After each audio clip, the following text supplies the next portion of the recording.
Fan లేని పిహెచ్సిలు కూడా చాలా ఉన్నాయి. మరి ఇదంతా కూడా మరి ప్రభుత్వం ఎందుకు గమనించట్లేదు అని ఈ రోజు నేను అడుగుతున్నాను.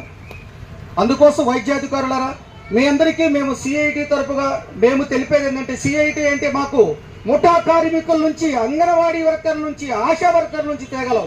మీరు ఎప్పుడు పిలుపు ఇచ్చినా కూడా సిఐటి తరపున మేము అన్ని రంగాలు కలిపి మీకంటే వేలాదిగా వచ్చి మీకు సంఘీభావంగా ఉండి మీ యొక్క కోరికలు తీర్చేదాకా ప్రభుత్వాన్ని మనం నిలదీసే కార్యక్రమంలో ఉందామని మీ అందరికీ కూడా నమస్కారపూర్వకంగా తెలియజేసుకుంటున్నాను.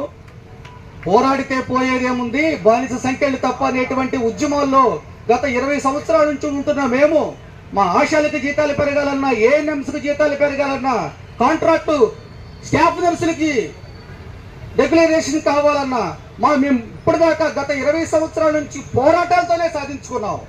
మన భారతదేశం పోరాటాలకి ఏం కొత్త కాదు.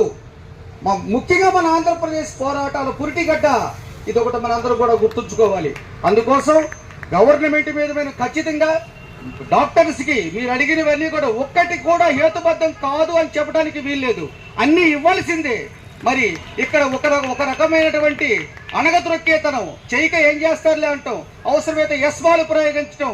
ఏ ఎస్వాలు ప్రయోగించినా వైద్యారోగ్య శాఖలో ఉన్న ప్రతి క్యాడర్ను కూడా కింద అటెండర్ నుంచి పైన సీనియర్ అసిస్టెంట్ వరకు తీసుకొచ్చే బాధ్యత సిఐటి తీసుకుంటుందని మీ వెనకాల మేమందరం కూడా తెలియచేసుకుంటూ, ఏ రోజుగా ఆ రోజు మా డాక్టర్స్ చేసేటువంటి సమ్మె యొక్క వివరాలు మేము తెలుసుకుంటూనే ఉన్నాము. మరి ఈ క్రమంలో మీరు చేసేటువంటి కార్యాచరణకు మేము కూడా మీతో సహకారంగా మీరు 1000 మంది అయితే మేము 5000 మందిని తీసుకొస్తామని మీ అందరికీ తెలియచేస్తూ, మీ యొక్క సంఘీభావం తెలుపుతూ, ఎప్పుడు ఏ అవకాశం ఉన్నా కూడా మేము ఇక్కడ ఉండి మీ ముందుండి నడిపిస్తామని మీ అందరికీ తెలియచేస్తూ, ఈ అవకాశం ఇచ్చినటువంటి వైద్యాధికారులకు, సభా నాయకులకు, సభ మీద కూస్తున్నటువంటి నాయకులకు అందరికీ కూడా మనకేమీ భయపడనక్కర్లేదు.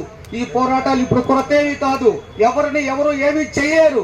ఖచ్చితంగా సమాన పనికి సమాన వేతనం అంతే. ప్రైవేట్ హాస్పిటల్స్ లో ఇచ్చేటువంటి దానికి గవర్నమెంట్ ఇచ్చేటువంటి జీతాలకు అసలు పొంతనే లేదు. నేను చూస్తున్నా చాలా ప్రైవేట్ హాస్పిటల్స్ లో నేను చూస్తున్నాను. ఎవరు కూడా ఇక్కడున్న డాక్టర్స్ ఎవరు కూడా ఏసీ రూముల్లో కూర్చునే వాళ్ళు కాదు.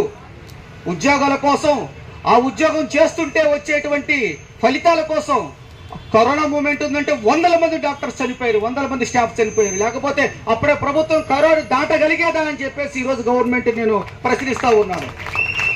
ఏమి మా గవర్నమెంట్ డాక్టర్స్ అడిగిన దాంట్లో ఒక్కటైనా కూడా తక్కువ ఉందా, ఒక్కటైనా తప్పు ఉందా చెప్పండి అని చెప్పేసి ఈరోజు ప్రభుత్వాన్ని హెచ్చరిస్తున్నాం. మేము కూడా మా రాష్ట్ర సిఐటి రాష్ట్ర సంఘం తరపున ప్రత్యేకంగా మీ సమస్యల మీద ఖచ్చితంగా మా లెటర్ ప్యాడ్ మీద రాసి సౌరభ్ గౌర్ గారికి రేపే ఇవ్వాలని మేము కూడా ఒక నిర్ణయం తీసుకున్నాం. దయచేసి మీ పోరాటాలలో మేమెప్పుడు కూడా మీకు తోడుగా మేము ఉంటామని తెలియచేస్తూ, ఈ అవకాశం ఇచ్చినటువంటి నాయకులకు, వైద్యాధికారులందరికీ కూడా నమస్సుమాంజలి తెలియజేస్తున్నాను. థ్యాంక్ యూ అండి. Thank you very much.